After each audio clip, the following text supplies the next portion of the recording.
6 जून Delhi airport और एक ऐसा शख्स जिसकी वापसी से पहले सोशल मीडिया पर भूचाल आ चुका है। कुछ लोग उसे छात्रों की आवाज बता रहे हैं तो कुछ लोग उसे सिस्टम के खिलाफ सबसे बुलंद चेहरा बता रहे हैं तो कुछ लोग उसे सिर्फ एक वायरल इंटरनेट स्टार मान रहे हैं। लेकिन इन सब के बीच वह खुद दावा कर रहा है कि मुझे गिरफ्तार किया जा सकता है, फिर भी मैं भारत लौटूंगा। अब सवाल ये है, आखिर ऐसा कौन है जिसकी वापसी से पहले ही सियासी गलियारों से लेकर सोशल मीडिया तक इतनी हलचल मच चुकी है? क्यों एक ऑनलाइन कैंपेन अब सड़क पर उतरने की तैयारी कर रहा है? और क्या 6 जून को दिल्ली में किसी नए आंदोलन की पटकथा लिखी जाने वाली है? आप देख रहे हैं वन इंडिया हिंदी और मैं हूं जस्वी कौशिक। दोस्तों, पिछले कुछ हफ्तों से सोशल मीडिया पर अगर किसी नाम ने सबसे ज्यादा सुर्खियां बटोरी हैं तो वह नाम है अभिजीत दिपके। वही अभिजीत दिपके जिन्होंने कॉकरोच जनता पार्टी यानी सीजेपी नाम से एक ऑनलाइन अभियान शुरू किया था। शुरुआत में लोगों ने इसे मजाक समझा, मीम समझा, व्यंग समझा, लेकिन देखते ही देखते ये नाम सोशल मीडिया पर ऐसा दौड़ा कि लाखों लोग इसकी चर्चा करने लगे। जिसे लोग कल तक इंटरनेट का मजाक समझ रहे थे, आज उसके समर्थक उसे आंदोलन बता रहे हैं।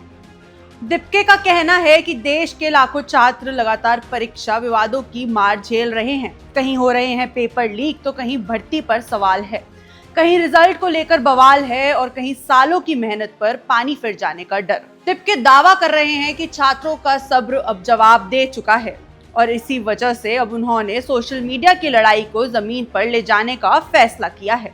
लेकिन कहानी का सबसे बड़ा मोड़ अभी आता है।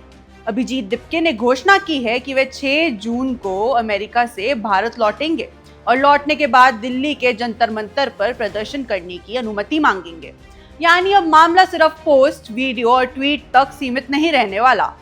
अब इरादा सड़क पर ताकत दिखाने का है और यही वजह है कि इस घोषणा के बाद चर्चाओं का बाजार और गर्म हो गया है। दिलचस्प बात यह है कि दिपके खुद कह रहे हैं कि उन्हें अपनी वापसी को लेकर आशंकाएं हैं। उन्होंने दावा किया है कि उनके खिलाफ कार्रवाई हो सकती है, उन्हें गिरफ्तार किया जा सकता है, लेकिन इसके बावजूद उन्होंने साफ कहा कि वे भारत लौटेंगे। यानी जैसे कहते हैं, डर के आगे रास्ता बदलना नहीं, रास्ता बनाना पड़ता है। कम से कम दिपके खुद को इसी अंदाज में पेश कर रहे हैं। अब जरा दूसरी तस्वीर भी देखिए। एक तरफ समर्थक हैं जो कह रहे हैं कि कोई तो है जिसने छात्रों की पीड़ा को राष्ट्रीय बहस बना दिया है, कोई तो है जिसने सिस्टम से सवाल पूछने की हिम्मत दिखाई है। लेकिन दूसरी तरफ आलोचक भी कम नहीं है। कुछ लोग इस पूरे अभियान को सिर्फ सोशल मीडिया की सनसनी बता रहे हैं। कुछ सवाल उठा रहे हैं कि आखिर इस आंदोलन की असली ताकत कितनी है, और कुछ का कहना है कि वायरल होना और जन आंदोलन खड़ा करना दो बिल्कुल अलग बातें हैं। दरअसल इतिहास गवाह है, सोशल मीडिया पर कई आंदोलन आसमान छूते दिखाई दिए, लेकिन जमीन पर आते ही उनकी हवा निकल गई। वहीं कुछ ऐसे भी रहे जिन्होंने इंटरनेट की चिंगारी को जन आंदोलन की आग में बदल दिया। अब कॉकरोच जनता पार्टी किस रास्ते पर जाएगी, ये आने वाला समय बताएगा। फिलहाल दिपके का कहना है कि उनका अभियान सिर्फ एक व्यक्ति या परीक्षा तक सीमित नहीं है, वह इसे एक व्यापक जन आंदोलन में बदलना चाहते हैं। उनके मुताबिक व्यंग, सोशल मीडिया और संवैधानिक विरोध, इन सभी माध्यमों का इस्तेमाल करके लोगों की आवाज उठाई जाएगी। यानी कॉकरोच जनता पार्टी अब खुद को सिर्फ एक वायरल पेज नहीं बल्कि एक आंदोलन के रूप में स्थापित करने की कोशिश कर रही है। लेकिन सबसे बड़ा सवाल अब भी वहीं खड़ा है, 6 जून को आखिर क्या होगा? क्या जंतर मंतर पर बड़ी संख्या में लोग जुटेंगे? क्या यह अभियान और बड़ा रूप लेगा? क्या दिपके की वापसी नए विवादों को जन्म देगी या फिर सोशल मीडिया पर उठ रही ये लहर धीरे धीरे शांत हो जाएगी? इन सवालों के जवाब आने वाले दिनों में मिल जाएंगे। फिलहाल नजरें 6 जून पर टिकी हैं, समर्थक इंतजार कर रहे हैं, विरोधी नजर बनाए हुए हैं और सोशल मीडिया पर बहस थमने का नाम नहीं ले रही।